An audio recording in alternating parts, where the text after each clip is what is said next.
Hello guys, welcome to my channel biology believe. तो आज हम पढ़ेंगे रेस्पिरेटरी वॉल्यूम एंड कैपेसिटीज, ठीक है, जिसमें हमने already mechanism of breathing, basic difference between the breathing and respiration, animal kingdom में किस टाइप के रेस्पिरेटरी सिस्टम प्रेजेंट होते हैं, ऑलरेडी हमने पिछले 2 लेक्चर्स में कंप्लीट कर चुके हैं। आज हमारा टॉपिक रहेगा रेस्पिरेटरी वॉल्यूम एंड कैपेसिटीज। तो एनसीईआरटी से पहले हम लोग इसको पहले समझते हैं कि क्या होता है सारा इसमें का फंक्शन। तो देखो, फर्स्ट क्या है, टाइडल वॉल्यूम, ठीक है,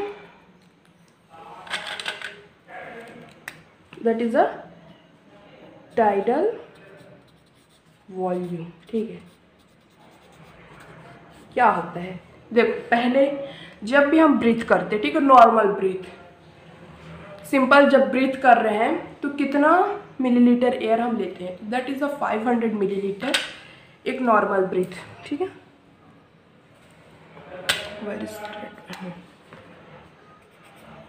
normal breathing, that is a 500 millilitre. या नॉर्मल ब्रीथ कर रहे हैं, इंस्पिरेशन कर रहे हैं, या नॉर्मल एक्सपिरेशन कर रहे हैं, तो वो एक नॉर्मल इंडिविजुअल में 500 मिलीलीटर लेना होता है और छोड़ना होता है, ठीक है। उसके बाद अब हम थोड़ा सा और ज़्यादा फोर्सफुली सांस लेते हैं, ठीक है। जब एकदम फोर्सफुली सांस ले सकते हैं तो कितना ले सकते हैं, उसका रहता है 2500 मिलीलीटर, ठीक है, 2500 मिलीलीटर। और इस प्रोसेस को हम बोलते हैं इंस्पिरेटरी रिजर्व वॉल्यूम, ठीक है। उसके बाद अब हमने बहुत ज़्यादा फोर्सफुली इंस्पिरेशन कर लिए, ठीक है। फोर्सफुली इंस्पिरेशन के बाद अब फोर्सफुली एक्सपिरेशन की भी बारी आई। अब हम फोर्सफुली कितना एक्सपिरेशन कर सकते हैं, कितना मिलीलीटर हवा हम बाहर निकाल सकते हैं, तो दैट इज 1000 to 1100, ठीक है, that is a forcefully expiration. और इसको क्या बोलते हैं, इसका just opposite, expiratory reserve volume, ठीक है। तो एक बार प्रैक्टिकल करके देखो। फर्स्ट टाइडल वॉल्यूम में ब्रीदिंग करके देखो, ठीक है। एक नॉर्मल ब्रीदिंग में हमको पता भी नहीं चलता हमने कितना 500 मिलीलीटर हमने एयर कंज्यूम कर चुके, ठीक है। उसके बाद अब फोर्सफुली इंस्पिरेटरी करके देखो, ठीक है, जोर से सांस लो, ठीक है, जितना ले सकते हो। तो कितना हम लेंगे, 2500 मिलीलीटर, फोर्सफुली छोड़ो, तो दैट इज 1000 to 1100। अब देखो, हमने सांस कितना लिया फोर्सफुली, दैट इज 2500, और एक्सपिरेटरी रिजर्व वॉल्यूम हमने छोड़ा कितना, 1000 to 1100 वॉल्यूम। इस केस में क्या हो रहा था कि 500 लिए, 500 छोड़े, लेकिन यहाँ 2500 लिए, लेकिन 2500 क्यों नहीं छोड़े, क्योंकि कुछ अमाउंट्स ऑफ एयर हमारे लंग्स में बच जाता है, उसको क्या बोलते हैं, रेसिडुअल वॉल्यूम, ठीक है। कुछ अमाउंट्स ऑफ एयर हमारे लंग्स में बच जाता है, उसको बोलते हैं रेसिडुअल वॉल्यूम। और इसका वैल्यू कितना है, 1100 to 1200 मिलीलीटर, ठीक है। इसमें के सारे के जो इतने वैल्यूज़ हैं उसको याद रखना बहुत ज़्यादा इम्पॉर्टेंट है। ये 2500 to 3000 मिलीलीटर होता है। अब देखो, अब उसके बाद आते हैं दूसरे में। अब हम लोग नॉर्मल एक्सपिरेशन कितना कर सकते हैं, नॉर्मल एक्सपीरेशन हम कर सकते हैं 500 मिलीलीटर। उसके बाद हमारे लंग्स में कितने अमाउंट्स ऑफ एयर फिर प्रेजेंट होते हैं, दैट इज रेसिडुअल वॉल्यूम तो प्रेजेंट होगा ही, ठीक है। उसके बाद एक और क्या प्रेजेंट होता है, दैट इज अ ERV। हमने नॉर्मल क्या किया, एक्सपीरेशन किया, नॉर्मल एक्सपीरेशन, ठीक है। मैं यहाँ पर साइड में लिख देती हूँ, आफ्टर नॉर्मल एक्सपीरेशन, इसमें रेसिडुअल वॉल्यूम बचता है और क्या बचता है, ERV। इसको क्या बोलते हैं हम, functional residual capacity. What is called, functional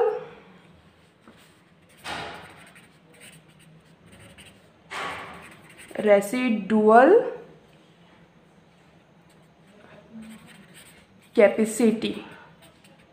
अब हमने कहा कितना वॉल्यूम पढ़े, अब हम कैपेसिटी पढ़ेंगे, ठीक है। कैपेसिटी के बाद अब हम पढ़ेंगे, देखो उसके बाद आता है इंस्पिरेटरी कैपेसिटी।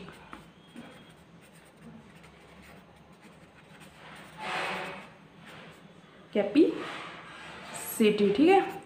इसमें क्या होता है, नॉर्मल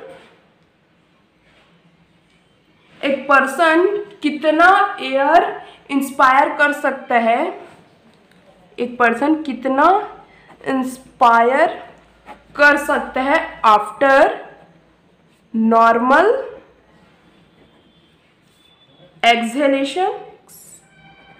एक्सहेलेशन और एक्सपीरेशन, ठीक है।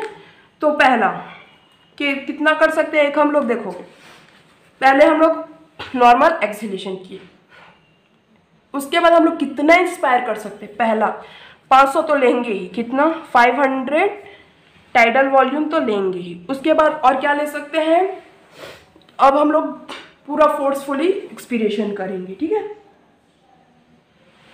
That is a IRV, that's it.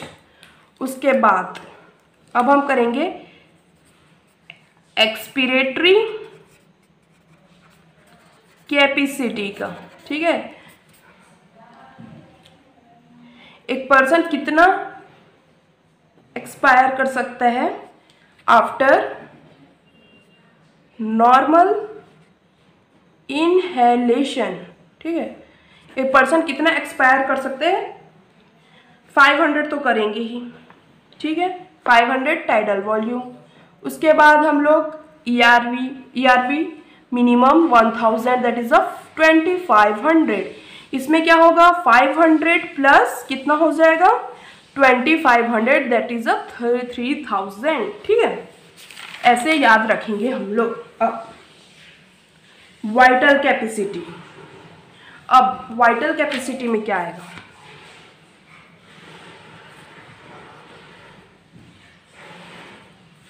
इसमें फोर्सफुली इंस्पिरेशन भी होगा और फोर्सफुली एक्सपीरेशन भी होगा।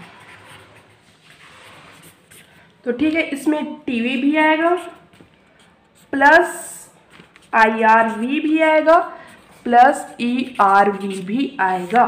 कैसे, देखो पहले हम लोग पूरा लंबा सांस छोड़ते, ठीक है,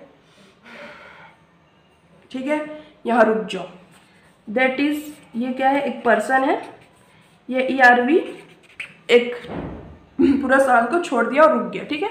उसके बाद अब वो चढ़ते गया, किस में जाएगा, अब इंस्पिरेशन भी करना है, तो पहले वो टाइडल वॉल्यूम में जाएगा, टाइडल वॉल्यूम के बाद किस में जाएगा, IRV। उल्टा भी ले सकते हो, लंबी सांस लो फिर छोड़ो, उसके बाद IRV से टीवी, टीवी से ERV हो जाएगा, that is the what, vital capacity. Vital capacity के बाद हम पढ़ेंगे टोटल लंग कैपेसिटी।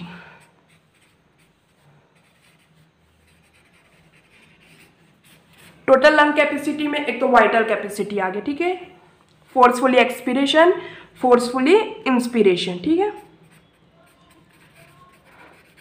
फिर भी हमारे लंग्स में कुछ ना कुछ अमाउंट बढ़ ही जाता है, बच ही जाता है किसका, एयर का। That is what, residual volume. ठीक है, ये हमारा टोटल लंग कैपेसिटी हुआ। ठीक है, आई होप आप लोगों को यहाँ तक समझ में आ गया होगा। अब हम लोग देखते हैं एनसीईआरटी। अब एनसीईआरटी अच्छे से समझ में आ जाएगा।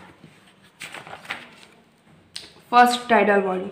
वॉल्यूम ऑफ एयर इंस्पायर्ड और expired during normal respiration, it has approx 500 millilitre.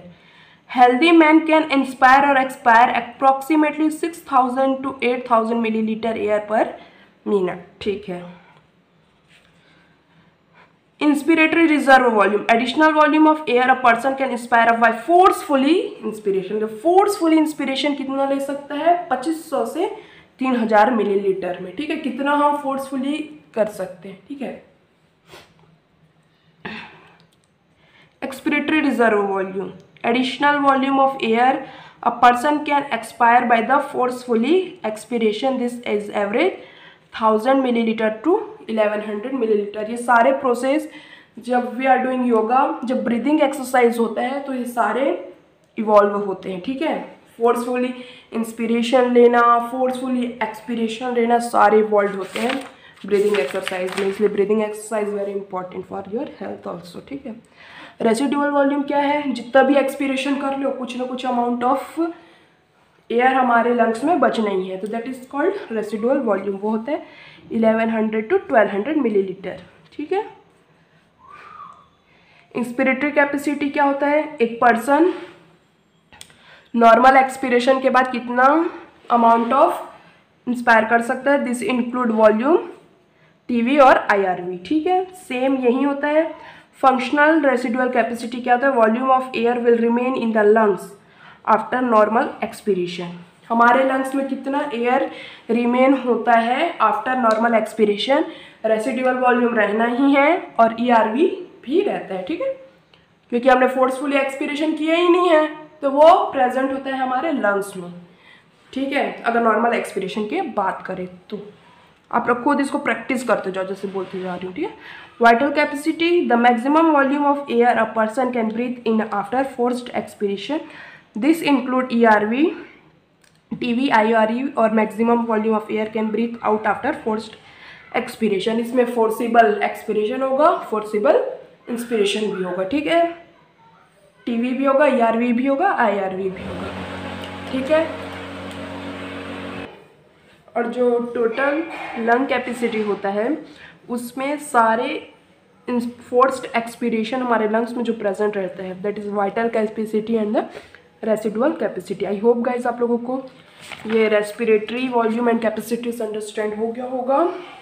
और tomorrow we will study about the topic exchange of gas. So I hope you understand this chapter and you enjoy this chapter. So keep study, be happy, and thanks for watching.